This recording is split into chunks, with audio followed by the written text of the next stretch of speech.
ನಮಸ್ಕಾರ, ನೀವು ನೋಡ್ತಾ ಇದ್ದೀರಾ ಸ್ಪೀಡ್ ನ್ಯೂಸ್ ಕನ್ನಡ. ನಾನು ಸುಷ್ಮಿತಾ ನಟರಾಜ್. ಸರಿಸುಮಾರು 2006ರಲ್ಲಿ ಪ್ರಾರಂಭವಾಗಿದ್ದಂತಹ ಮೀಟೂ ಪ್ರಕರಣ ಇದೀಗ ಮತ್ತೆ ಹೆಚ್ಚಾಗ್ತಾ ಇದೆ. ಭಾರತೀಯ ಚಿತ್ರರಂಗದಲ್ಲಿ ಇತ್ತೀಚೆಗೆ ನಟಿಯರ ಲೈಂಗಿಕ ಕಿರುಕುಳದ ಆರೋಪಗಳ ಪ್ರಕರಣಗಳು ಹೆಚ್ಚಾಗ್ತಾ ಇವೆ. ಆದ್ರೆ ಇದೀಗ ಮತ್ತೊಮ್ಮೆ ಕನ್ನಡ ಚಿತ್ರರಂಗದ ಸರದಿ ಬಂದಿದೆ. ಮತ್ತೊಮ್ಮೆ ಅಂತ ಯಾಕೆ ಹೇಳ್ತಾ ಇದ್ದೀವಿ ಅಂದ್ರೆ, ಕೆಲವು ವರ್ಷಗಳ ಹಿಂದೆ ಅರ್ಜುನ್ ಸರ್ಜಾ ವಿರುದ್ಧ ಶ್ರುತಿ ಹರಿಹರನ್ ಮೀಟೂ ಪ್ರಕರಣ ದಾಖಲಿಸಿದ್ದು ದೊಡ್ಡ ಮಟ್ಟದಲ್ಲಿಯೇ ಚರ್ಚೆ ಆಗಿತ್ತು. ಅದಾದ ಬಳಿಕ ಇದೀಗ ಮತ್ತೆ ಕನ್ನಡದ ನಟಿಯೊಬ್ಬರು ತಾವು ನಟಿಸಿದ ಸಿನಿಮಾದ ನಟ, ನಿರ್ದೇಶಕ, ನಿರ್ಮಾಪಕನ ಮೇಲೆ ಲೈಂಗಿಕ ಕಿರುಕುಳದ ಆರೋಪ ಹೊರಿಸಿ ದೂರು ನೀಡಿದ್ದಾರೆ. ಈ ದೂರಿನ ಆಧಾರದ ಮೇಲೆ ನಟನನ್ನು ಪೊಲೀಸರು ಬಂಧಿಸಿದ್ದಾರೆ. ಕೆಲವು ತಿಂಗಳ ಹಿಂದೆ ರಿಚಿ ಎನ್ನುವ ಸಿನಿಮಾ ವಿವಾದಗಳಿಂದ ಸದ್ದು ಮಾಡಿತ್ತು. ಈ ಸಿನಿಮಾಗೆ ನಟನೆ, ನಿರ್ದೇಶನ ಹಾಗೂ ನಿರ್ಮಾಣವನ್ನು ಮಾಡಿದಂತಹ ಹೇಮಂತ್ ಹಾಗೂ ನಟಿಯ ನಡುವೆ ದೊಡ್ಡ ಮಟ್ಟದಲ್ಲೇ ಕಿತ್ತಾಟವೂ ಆಗಿತ್ತು. ಈಗ ಹೇಮಂತ್ ಮೇಲೆ ನಟಿಯೊಬ್ಬರು ಲೈಂಗಿಕ ಕಿರುಕುಳ ನೀಡಿದ ದೂರನ್ನು ದಾಖಲಿಸಿದ್ದಾರೆ. ಈ ದೂರಿನ ಹಿನ್ನೆಲೆಯಲ್ಲಿ ಹೇಮಂತ್ ಅವರನ್ನು ರಾಜಾಜಿನಗರ ಪೊಲೀಸರು ಬಂಧಿಸಿದ್ದಾರೆ. ಇನ್ನು ಕನ್ನಡದ ನಟಿ ನೀಡಿರುವ ದೂರಿನಲ್ಲಿ ಸಿನಿಮಾದ ಪ್ರಚಾರಕ್ಕೆಂದು ಮುಂಬೈಗೆ ಕರೆದುಕೊಂಡು ಹೋಗಿದ್ರು. ಅಲ್ಲಿ ಮೋಕ್ಟೇಲ್ನಲ್ಲಿ ಮದ್ಯ ಬೆರೆಸಿ ಕುಡಿಸಲಾಗಿದೆ. ನಂತರ ನಟಿಯ ಖಾಸಗಿ ವಿಡಿಯೋ ಹಾಗೂ ಫೋಟೋಗಳನ್ನ ತೆಗೆದುಕೊಳ್ಳಲಾಗಿದೆ ಎಂದು ಹೇಮಂತ್ ಮೇಲೆ ಆರೋಪ ಮಾಡಲಾಗಿದೆ. ಈ ಸಂಬಂಧ ನಟ, ನಿರ್ದೇಶಕ, ನಿರ್ಮಾಪಕ ಹೇಮಂತ್ ನನ್ನು ಬಂಧಿಸಿ ವಿಚಾರಣೆಗೆ ಒಳಪಡಿಸಲಾಗಿದೆ.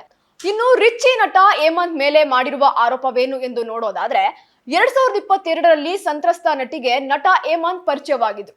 ಅದಾದ ಬಳಿಕ ರಿಚಿ ಸಿನಿಮಾದಲ್ಲಿ ನಟಿಸುವುದಕ್ಕೂ ಸಹ ಅವಕಾಶ ನೀಡಿದ್ರು. ಸಿನಿಮಾ ಶೂಟಿಂಗ್ ವೇಳೆ ಹಾಗೂ ಸಿನಿಮಾದ ಪ್ರಚಾರದ ಸಮಯದಲ್ಲಿ ತನ್ನ ಮೇಲೆ ಲೈಂಗಿಕ ಕಿರುಕುಳ ಹಾಗೂ ಹಿಂಸೆ ನೀಡಿದ್ದಾರೆ ಎಂದು ಆರೋಪ ಮಾಡಿದ್ದಾರೆ. ಇನ್ನು ಹೇಮಂತ್ ರಿಚಿ ಸಿನಿಮಾದಲ್ಲಿ ನಟಿಸುವುದಕ್ಕೆ 2 ಲಕ್ಷ ರೂಪಾಯಿ ಸಂಭಾವನೆ ಮಾತನಾಡಿದ್ರಂತೆ. ಅದರಲ್ಲಿ ಮುಂಗಡವಾಗಿ 60,000 ರೂಪಾಯಿನ ನೀಡಿದ್ದಾರೆ. ಆದ್ರೆ ಆ ಚೆಕ್ ಕೂಡ ಬೌನ್ಸ್ ಆಗಿದೆ.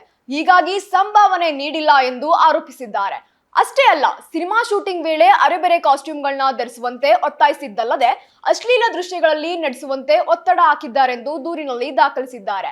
ಇನ್ನು ಸಿನಿಮಾ ಶೂಟಿಂಗ್ ಮುಗಿದ ಬಳಿಕ ಹೋಟೆಲ್ಗೆ ಒಬ್ಬಳೇ ಬರುವಂತೆ ಕಿರುಕುಳ ನೀಡಿದ್ರಂತೆ.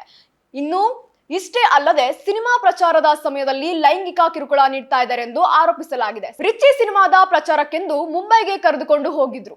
ಈ ವೇಳೆ ಮೋಕ್ಟೇಲ್ನಲ್ಲಿ ಮದ್ಯ ಬೆರೆಸಿ ಕುಡಿಸಿದ ಬಳಿಕ ಖಾಸಗಿ ವಿಡಿಯೋಗಳನ್ನ ಶೂಟ್ ಮಾಡಿದ್ದು, ಆ ಬಳಿಕ ಅದನ್ನ ಬಳಸಿಕೊಂಡು ಲೈಂಗಿಕ ಕಿರುಕುಳ ನೀಡಿ ಬ್ಲಾಕ್ ಮೇಲ್ ಮಾಡಲಾಗ್ತಾ ಇದೆ ಎಂದು ಹೇಮಂತ್ ವಿರುದ್ಧ ಆರೋಪ ಮಾಡಲಾಗಿದೆ.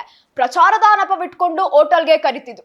ವಿರೋಧಿಸಿದಾಗ ಸೆನ್ಸರ್ ಆಗದ ಸಿನಿಮಾದ ದೃಶ್ಯಗಳನ್ನ ಸೋಷಿಯಲ್ ಮೀಡಿಯಾದಲ್ಲಿ ಪೋಸ್ಟ್ ಮಾಡಿ ತಾಯಿಗೂ ಸಹ ಕೊಲೆ ಬೆದರಿಕೆ ಹಾಕಿದ್ದಾರೆಂದು ದೂರಿನಲ್ಲಿ ತಿಳಿಸಿದ್ದಾರೆ. ಇನ್ನು ಈ ಹಿಂದೆ ಕೂಡ ನಟಿ ಹಾಗೂ ಹೇಮಂತ್ ಮಧ್ಯ ಕಿತ್ತಾಟ ನಡೆದು ಫಿಲಂ ಚೇಂಬರ್ ಮೆಟ್ಟಲೇರಿತ್ತು. ನಟಿ ಸಿನಿಮಾದ ಪ್ರಚಾರಕ್ಕೆ ಬರ್ತಾ ಇಲ್ಲ, ಜೊತೆಗೆ ಕಾಲ್ ಕೂಡ ಪಿಕ್ ಮಾಡ್ತಾ ಇಲ್ಲ ಎಂದು ಹೇಮಂತ್ ಆರೋಪಿಸಿದ್ರು. ಈ ಪ್ರಕರಣ ತೀವ್ರ ಗಮನ ಸೆಳೆದಿದ್ರಿಂದ ಅಧಿಕೃತ ತನಿಖೆ ನ್ಯಾಯಾಲಯದ ಮಟ್ಟಕ್ಕೆ ಹೋಗುವ ಸಾಧ್ಯತೆ ಇದೆ.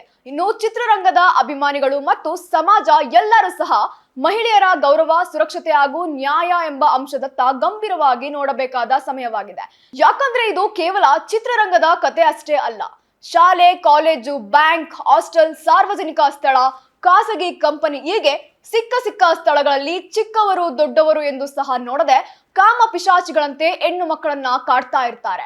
ಇನ್ನು ಕೆಲವರ ಬಾಯಲ್ಲಿ ಮಹಿಳೆಯರದೇ ತಪ್ಪು, ಅವರ ಬಟ್ಟೆ ಹಾಕುವ ರೀತಿ ಸರಿಯಿಲ್ಲ, ಹಾಗೆ ಹೀಗೆ ಅಂತ ಹೇಳ್ತಾರೆ. ಆದ್ರೆ ಪುಟ್ಟ ಕಂದಮಗಳ ಮೇಲೆ ನಡೆಯುತ್ತಿರುವಂತಹ ಅತ್ಯಾಚಾರ ಪ್ರಕರಣಗಳಿಗೆ ಕಾರಣ ಏನು? ಆ ಪುಟ್ಟ ಮಕ್ಕಳು ಯಾವ ರೀತಿ ಬಟ್ಟೆ ಹಾಕ್ಬೇಕು? ಹಾಗಾದ್ರೆ ಮಹಿಳೆ ಧರಿಸ್ತಾ ಇರುವಂತಹ ಬಟ್ಟೆ ಅಲ್ಲ ಸ್ವಾಮಿ, ನೀವು ನೋಡೋ ದೃಷ್ಟಿ ಸರಿ ಆಗ್ಬೇಕು ಫಸ್ಟ್.